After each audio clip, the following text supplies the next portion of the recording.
All right, hey friends, it's Team Man. I'm back with a new video on Milo Wolf coaching.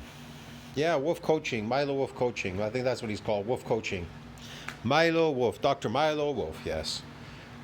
You know who he is, man, the fitness slave. Okay, let's see what he has to say. So, Milo Wolf says, is Sean Nelewanyj giving bad advice? Exercise scientist reacts. Exercise scientist. I love this, man. Okay. Today, I'm reacting to Sean Nelewanyj's takes on lifting from an exercise scientist perspective. Right. Welcome back, Dr. Milo Wolf here.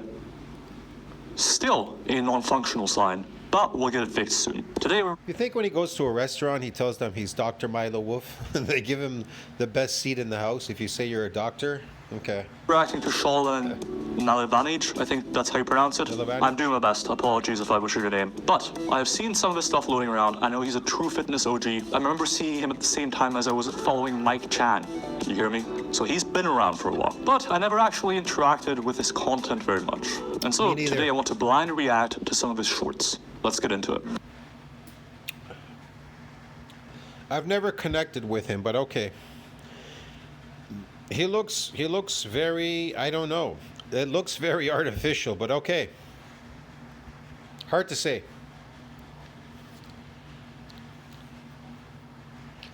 The problem with a lot of these influencers is they fake it. They fake it for their channel. That's the problem.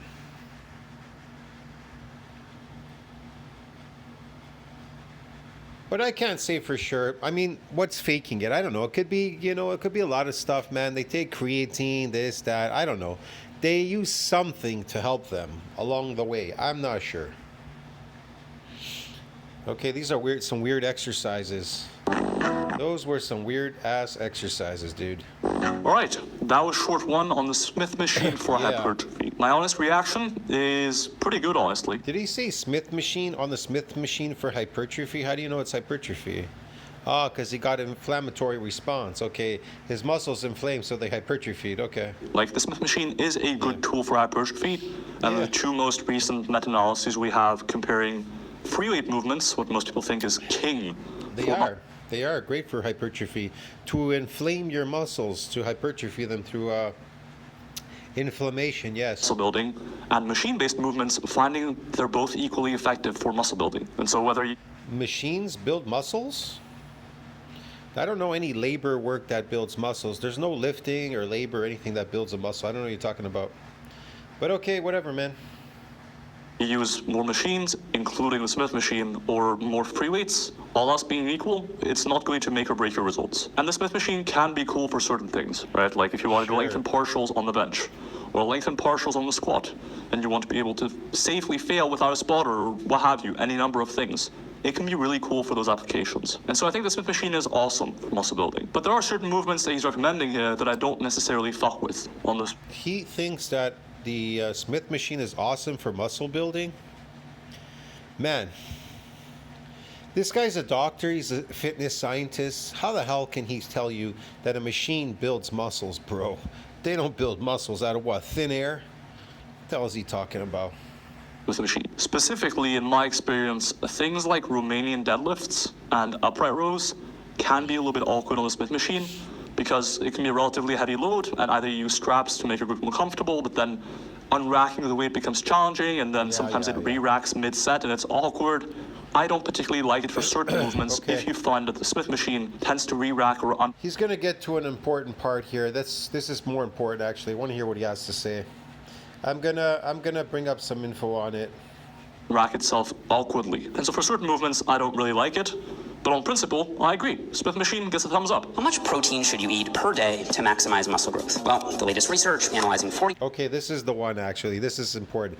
How much protein do you need to eat a day to maximize muscle growth? 9 studies found that you really only need 0.7 grams of protein per pound of body weight. So if you weigh 175 pounds or 80 kilos, 130 grams of protein per day will maximize... No, you don't necessarily need that. You do need protein, and it has to be animal protein, of course, because that's the only protein that's out there that builds muscles, is meat. but he's giving you off a number 130 grams, and that's not really what you need. I'm going to explain what you need. You need to be in a positive nitrogen balance.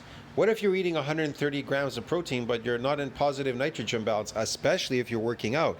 Because now there's a window for protein synthesis, but there's a window for protein breakdown too. It's breaking down proteins, bro. With your gains, and going beyond that has, quote, no further benefit on gains. If you want to go Yeah, it does, because it makes you anabolic protein. It suppresses the catabolic hormone. It converts the catabolic hormone to an androgen, so it doesn't have to compete with the myocytic androgen receptor. See, these are called experts, man. They don't even know this stuff. muscle at your full potential, 1.5 to 2 grams of protein per pound of body weight is actually ideal. No, you don't. What you need to be is in an anabolic growth state. You need to be in a positive nitrogen balance after your workout. There's a window there you need to eat right after your workout within a 2-hour period, or it becomes blunted protein synthesis. So there is a window after your workout, and you need to be in positive nitrogen balance. So in other words, protein synthesis needs to exceed that breakdown. That's what it needs to be. And I'll bring it up. I'll bring it up in a second. At least that's what I remember reading as a teenager in Flex magazine back when most people thought that more protein. Oh my God, he got that from a magazine, bro. He takes his info from a magazine, Flex. Oh my God. Yeah, I know Flex magazine, but Jesus. Equaled more gains. In reality, the daily cap where growth will be maxed out is quite a bit smaller, which is a good thing because getting into that range should be pretty easy for you. The daily growth will be maxed out or capped? No, it won't. It doesn't cap. It doesn't stop. You need to be in a positive nitrogen balance. Otherwise, you're catabolic. You're catabolic. And this is a key concept to understand about bodybuilding in general, which is that beyond a certain point, there's nothing you can do to force additional gains. Every variable in your... Yeah, beyond additional... there's nothing you could do to force more gains, but you never reached it, so how would you know? You have to reach it first, and then you'll find out that there's a reason why it's called an M&D size limit, a myonuclear domain limit. You have to reach that limit. But did you? Did you really? Your program has a ceiling in place over any given time frame, whether it's total calories, protein, training volume, frequency. Yeah, it does. It has this is, man. Look, man, muscles have an M&D size limit, a myonuclear domain size limit. So what happens is M&D size has a ceiling limit during hypertrophic process, beyond which extra myonuclei are donated by the satellite cell to do what? To support further muscle growth. So what do you need? You need these satellite cells to do what? To support further muscle growth. But it says it's beyond it. The question is, then if it is beyond it, it reaches an M&D size limit, it can't support further muscle growth. Does that mean that's the end? Does that mean it's over? Not necessarily. There's a way to get it to split, divide, and increase in number. These nuclei, you need them to synthesize protein to further that domain. If you can't synthesize protein, look, the muscle cell is overseen by the M&D size limit. They have an M&D size limit, these muscle cells. So what do you need? You need more muscle cells. You get these muscle cells and they synthesize protein. Get it? That's what they do, bro. Man, so you can surpass that M&D size limit. Yeah. Now, as far as, so it reaches an M&D size limit. So I don't know what he's talking about. Muscles, in order to see the mass on the muscle, if muscle is going to see mass, protein synthesis needs to exceed that breakdown. So during that hypertrophic process, right, when you come in the first time and you're untrained, you get an injection of these satellite cells. They, split, divide, increase in number, bind with the myofibrillar, and you synthesize protein and they hypertrophy. That's the first time when you come in, but then you want to keep pushing that domain. You're going to have to eat more now. Now that you gained real muscle in the beginning, let's say they're newbie gains. Let's say you really did gain some muscle, a little bit, right? Some of these little newbie gain thingies or whatever people are talking about. The rest is all carbohydrates anyways, because that's all you're really eating out there. Well, the thing is, yeah, you're going to have to eat protein, bro. You're going to have to push that domain. It's complicated. You're going to have to repeat what you did in the beginning to get that newbie gain, but none of you are. That's your problem. You just don't know how to get over this. I know how to get over these things. Let's see what else he has to say here. Frequency, supplementation, or whatever else, and we're trying to push things further can actually be counterproductive. So the supplementation doesn't build muscles, okay? It doesn't get you over M&D size limit. None of these things do. Best thing you can do is hit your daily/weekly targets for each one, stay patient, and let those small efforts slowly add up over time. That was yet another good take. Yeah. I respect that take as well. All of these people are wrong. They don't know how to get over the MND size limit. Think about it. If you were untrained, think about it. Look, I'll explain this really quick, okay? I don't like really going into all this stuff, this details, but all right, let's just go into this really quickly. So, all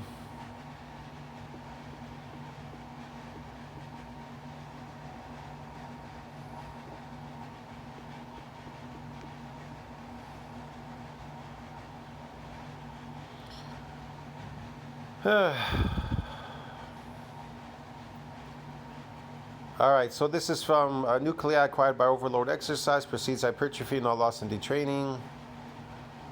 Yeah. Okay, here it is. The famous map down here. So notice how it says there, it says untrained, first training, satellite cell fusion. Look, satellite cell fusion. Look, hypertrophy. Remember where it said it was beyond where the satellite cell can donate its nuclei to that domain to support further muscle growth? Well, how did this guy get it? Notice how it says untrained there. Doesn't say trained muscles. It doesn't say trained muscles get what? Satellite cell fusion. Why is it always untrained muscles that get an influx of these satellite cells? Why is that? And then they hypertrophy. Why? Because they synthesize protein. But again, they synthesize protein, but protein synthesis needs to exceed that breakdown, dude. Yeah, like it said there in science. Okay. Interesting, right? You're going to say, oh, untrained. What is that? Okay. What do you get when you're untrained? Your muscles get what? Damaged. Okay. So let's roll into here. For example, notice what they tell you here. Eccentric ECC. Eccentric exercise is classically used to improve muscle strength and power in healthy subjects and athletes. Oh, definitely it does that. Due to specific, physiological, mechanical properties, there is an increasing interest in what? Employing ECC. Yeah. A whole bunch of stuff there, okay? So they tell you, not that one. Let's see, I can find another one because sometimes they just post it in the beginning, right?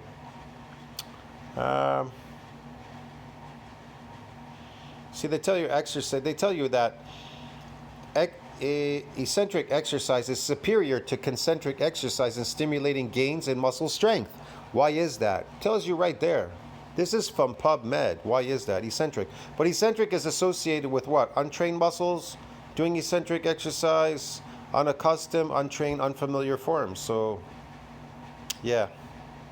I don't know if it'll pop up on this one, because sometimes they just pop up. They just come up automatically, but let me see. Hold on. I don't know if I can get it to come up in here now.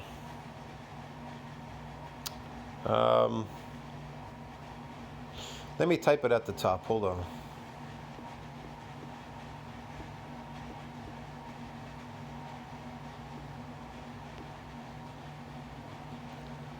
So, unaccustomed eccentric exercise provided a delayed increase in CK, therefore, okay, hold on. So, effects of unaccustomed and accustomed exercise on immune response. Okay, I don't need that one.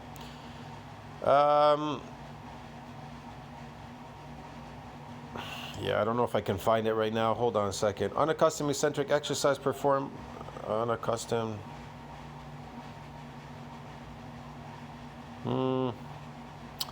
Unaccustomed eccentric exercise is known to cause what?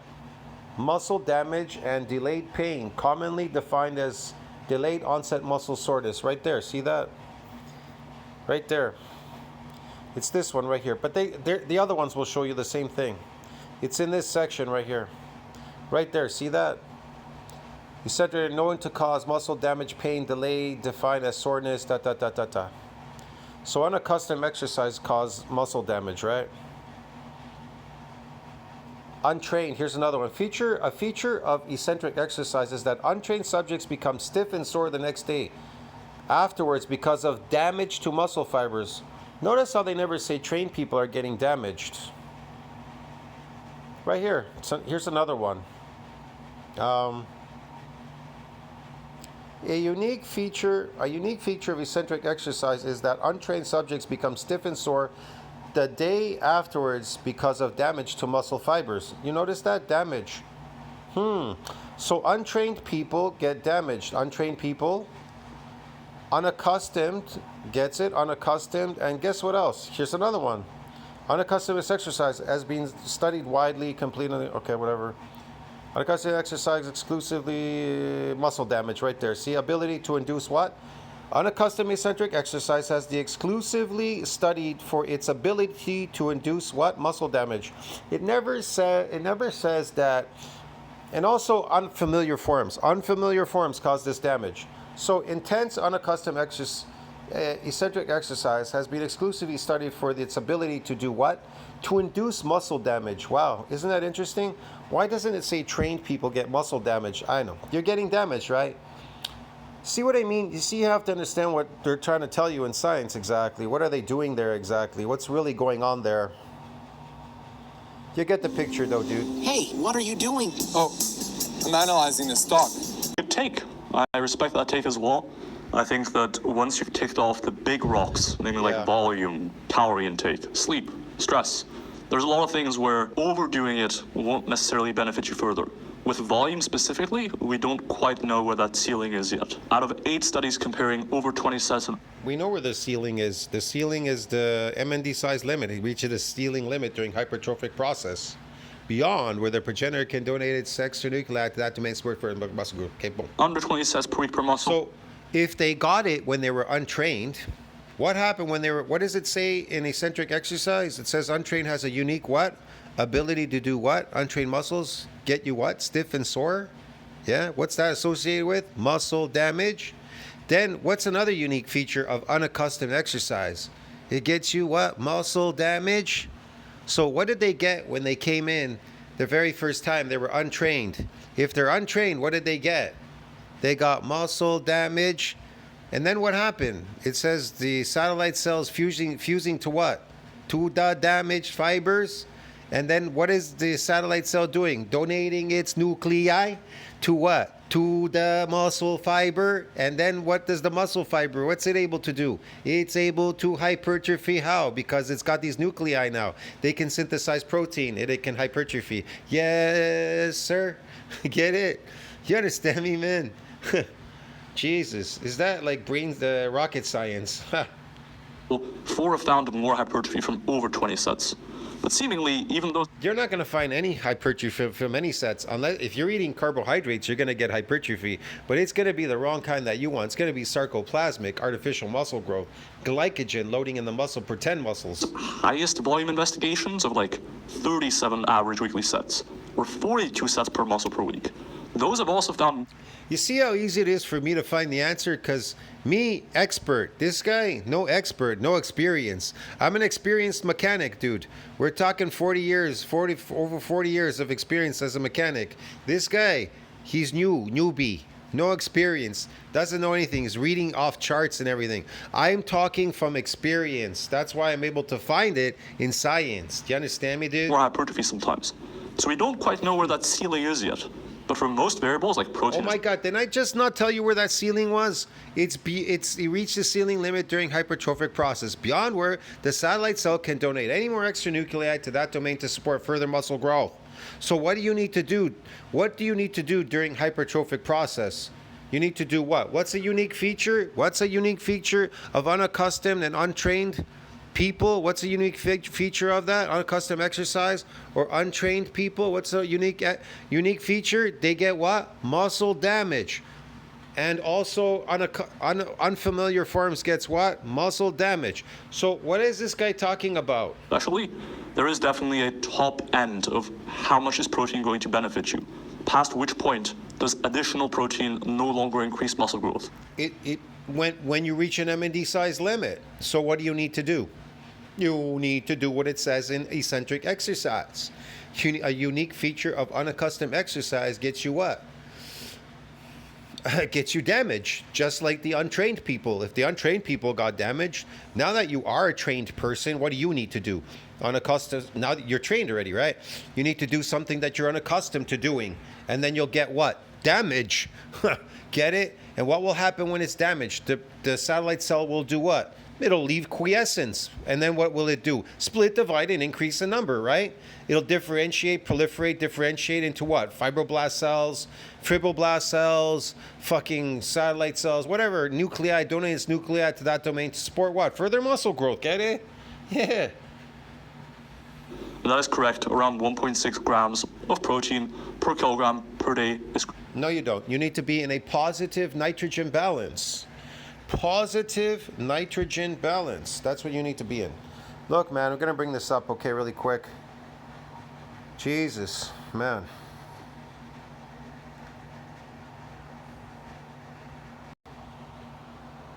Positive nitrogen balance, anabolic state. Positive nitrogen.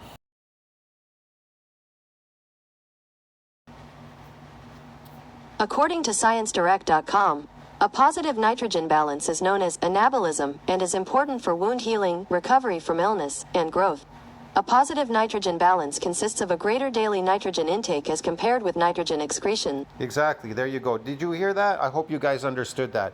It's important for wound healing, recovery from illness, and what? Growth. You need to be in a positive nitrogen balance. That means you're anabolic, anabolism, anabolic, dude. Get it, man? Jeepers creepers. See, positive nitrogen balance is associated with periods of growth, hypothyroidism, tissue repair, and pregnancy. They get that, I don't know. Because of this, the intake of nitrogen in the body is greater than the loss of nitrogen from the body. Thus, there is an increase in total body pool, what? Body pool of protein. Yeah, dude. What is a positive nitrogen balance for muscle building? Well, this is the optimal state for what? Muscle growth. This is the positive. This is the optimal state for muscle growth, where the nitrogen intake is greater than nitrogen output. Essentially, it shows the body has sufficient recovery from its last workout. The greater the nitrogen balance, the faster is workout recovery. This is the body's anabolic state, broski. Get it? Has nothing to do with 1 gram of protein.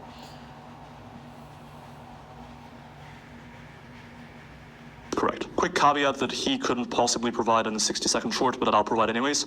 If you're older, say above 65 years old, if you're plant-based, whatever. if you're currently cutting, you may benefit from a bit more protein, up to around 2 grams of protein per kilogram of body weight per day. Conversely, if you're higher in body fat, say above 25% as a man or 35% as a woman, you may need a bit less protein than the 1.6 gram rule would predict for you. That's because the rule is based on body weight, not on fat-free mass. No, it's not. It's not based on any of that. You need to be in a positive nitrogen balance to be in an anabolic growth state to grow. Otherwise, forget it. You're wasting your time. So if you're higher in body fat, it will overestimate how much protein you need. If you're a naturally thin guy that wants to put on size and you're even asking this question, you're seriously in the wrong frame of mind and it legitimately is going to kill your gains. Is a calorie surplus necessary to build muscle? Dude, if you weigh 150 pounds right now. Is a calorie surplus necessary to build muscle? Calories don't build muscle, dude. Get it, man? Jesus, nutrients do. Meat, protein does. Oh, and you want to get to 180 pounds, how is that going to happen without a calorie surplus? Okay, see, these guys are just talking about putting on dead weight. Okay, eat a lot of calories and get fat. Be in a surplus, calorie surplus. Eat as many carbohydrate calories as you want and get fat. Okay. Here we go with the calories in, calories out thing. Jesus. How are you going to add 30 pounds of mass to your body, or even 10 or even 5 pounds? What kind of mass? Sarcoplasmic mass or myofibrillar mass? Which one, dude? Without consuming more energy than you expect. If you're truly... More energy than you expend. They didn't say energy.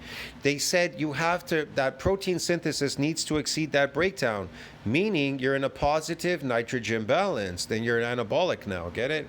You've suppressed the catabolic hormone. You've converted the catabolic hormone to an androgen, so it doesn't have to compete with the myocytic androgen receptor, making you anabolic. Serious about building muscle, and you're even asking this question, whether it's because you're afraid to lose your abs, or maybe you don't have a big appetite or whatever. I don't believe this guy even built his body doing anything that he says, because he doesn't know anything. I bring up real science. I can tell you really how it works. This guy can't tell you anything. He lacks experience, so he must have faked it. I never faked it. I actually did it real. Then you probably need to pick up one of these. That's how I know all the answers. or you're just going to end up spinning your wheels in the long run. And make sure to check the pinned comment for a few more important points on this. Subscribe for more no BS fitness.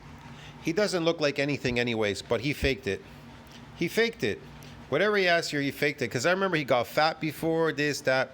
He didn't know what he's doing. He still doesn't know what he's doing. Tips. Yeah, another W. I think this is pretty good advice. Ultimately, it's important to consider context, Bad and you can advice. absolutely make gains in muscle size at Look at this bulking. Yeah, pizza, carbohydrates. So if you get fat, you're going to make gains. Yeah, okay. maintenance or even a deficit. But if you're currently, like, as a man, 8 to 12% body fat, and you've been lifting for like a year, and you really want to gain muscle, you're going to need to bulk. Like, your body at some point. If you want to gain muscle, you're going to have to bulk, so you have to eat fake food. If you ate fake food, they won't build muscles. Let me explain to you, carbohydrates are drugs. Drugs are not going to build muscles. Man, sugar does not build muscles, bro. They make you, whatever. These carbs make you fat, okay? Probably won't be able to recomp meaningfully anymore. And around 8 to 12% is the lowest I would ever go. They don't bypass M&D size limit. They don't exceed protein synthesis exceeds this breakdown. Carbs, it doesn't say carbs exceed this breakdown and all that, and you have to bulk and all that. It doesn't say bulking exceeds this breakdown, okay? It says protein, dude. Well, if you want to recomp, at that point, if you want to gain muscle, It doesn't say recomp anywhere in there either. It didn't say recomp. like actually put on a pre-show muscle, you would need to gain weight. So that is a W. But that's not to say you can't No, you don't need to gain weight to put on muscle. Protein synthesis needs to exceed that breakdown to build muscle, not weight. If you gain weight, you're just going to get fat, and the fat is not going to turn to muscle. I'm sorry, dude. recomp if you're a little bit heavier or a bit higher in body This guy's fat. funny. You can absolutely recomp. You can gain muscle. You can put on 5, 10 No, you won't. You'll put on sarcoplasmic muscle, artificial muscle growth. If you do that, if you listen to him. pounds of muscle easily. Yeah. I can put on 20 pounds of muscle in just 4 weeks, working out once a week for 4 weeks, just once. You know what it is? Sarcoplasmic muscle. Eating potatoes and shit. So yeah, if you want to build bigger shoulders, then doing lateral raises like this definitely will work. You might have seen this. No, they're not going to build you shoulders. They're not going to build you shoulders. These are great for breaking down proteins, causing an open window for protein synthesis.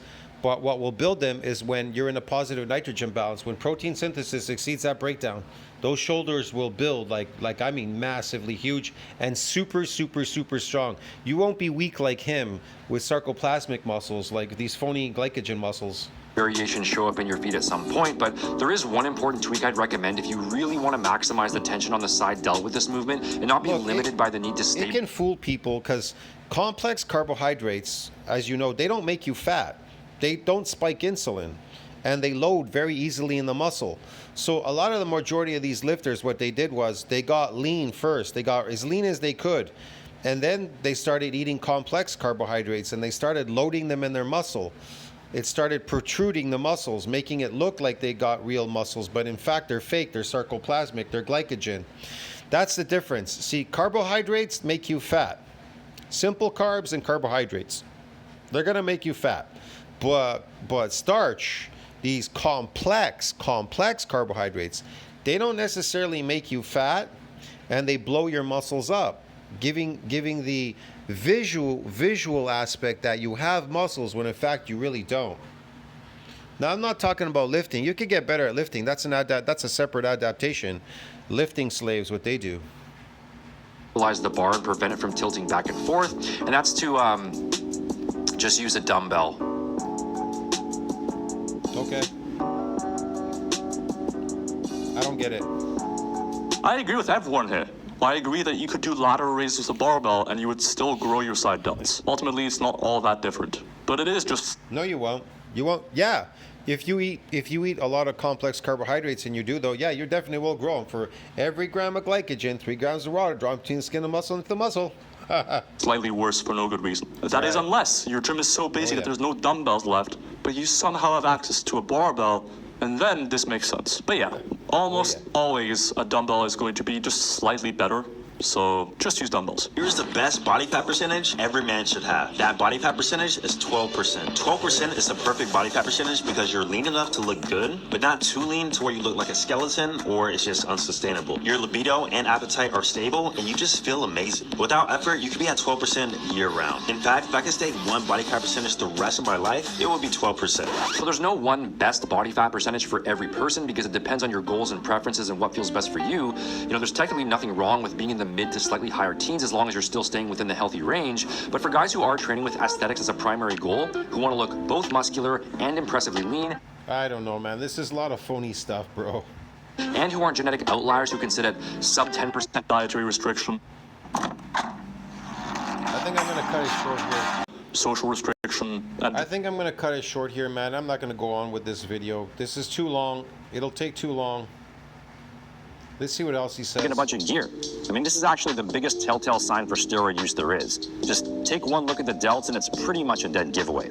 So if you're gonna stay No, it's not. I don't know what he's talking about. natty, I would honestly just forget about it. Okay? What if all I did was my delts, man, and then I damaged him, got some progenitor come out, donate, and protein synthesis exceeded breakdown, I was in nitrogen balance, and I just kept doing that over and over again. He doesn't know what he's talking about, man. No amount of compound presses and pulls and isolation work over a prolonged period is gonna make much of a difference. Of course not, but as long as you get the progenitor to donate its nuclei, yeah, it will. And if you know how to do that, and also protein synthesis needs to exceed this breakdown. This is not rocket science, man. Either hop on cycle or just accept the fact that your shoulders will probably always be mediocre at best. Whatever. getting cap delts short of taking steroids. If you're, Okay. but even if that is your primary focus right now, at the end of the day, you're still working on a consistent basis. You're going to be physically stronger than the vast. No, you're not. You're just going to be better at doing those exercises. You're not going to be strong. Okay, you've grown some muscle, you've gotten stronger, you've staved off No, you didn't build any muscle, and you didn't get any stronger. If you did, then that strength would stay. You wouldn't have to keep practicing at lifting in the gym. the risk for sarcopenia and low. No. You're all at risk for sarcopenia. Look at Jason Blaha. He suffers from sarcopenia. He's a lifting slave in the gym. In his garage, he's lifting all the time. 47 years old, he's got sarcopenia. A lot of these exercise people, they suffer from sarcopenia because they actually are losing progenitor cells. They're wearing them out. Bulk with the idea that you're going to just get huge and stay lean, like short of like an unbelievable drug cocktail, which would probably kill you anyway. Okay, You just yeah. have to make sure that you, Jesus, look at him. Look at his face is bloated. I think I've done this video before once, but I'm doing it again anyways. I don't know, just because. To make somewhat lean gains. At around like a 300 calorie surplus, Oh my TikTok God. lately, not using any weight at all. This is a lot of crazy. them were just This is really boring. Anyways, tell me what you think about that. Like, subscribe, support the channel. See you in the next one. Really, this was really boring. I think I've done this before. I don't know. I had to do it again because it's hilarious. See you later, bro.